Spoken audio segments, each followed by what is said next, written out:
السلام علیکم ورحمۃ اللہ وبرکاتہ، اعوذ باللہ من الشیطان الرجیم، بسم اللہ الرحمن الرحیم، رب اشرح لی صدری ویسر لی امری واحلل عقدۃ من لسانی یفقهوا قولی وقل جاء الحق وزهق الباطل ان الباطل كان زهوقا۔ 14 اکتوبر 2023 رات 10:04 سے سورج گرہن شروع ہوگا اور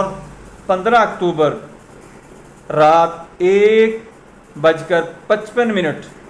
یعنی 14 کی تاریخ کو شروع ہونا ہے اور 15 تاریخ جب 12 بجے شروع ہونی ہے تو اس کے بعد 1:55 تک یہ سورج گرہن رہنا ہے، لیکن پاکستان، انڈیا، بنگلہ دیش کے اندر یہ نظر نہیں آئے گا۔ سورج گرہن کے متعلق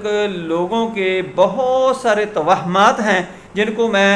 اچھی طرح آپ کی نالج میں لانا چاہتا ہوں کہ ان کا کوئی نقصان نہیں ہے، جن کا نقصان ہے ان کو میں بتانا چاہتا ہوں، اور جو چیزیں اس وقت کرنے والی ہیں کہ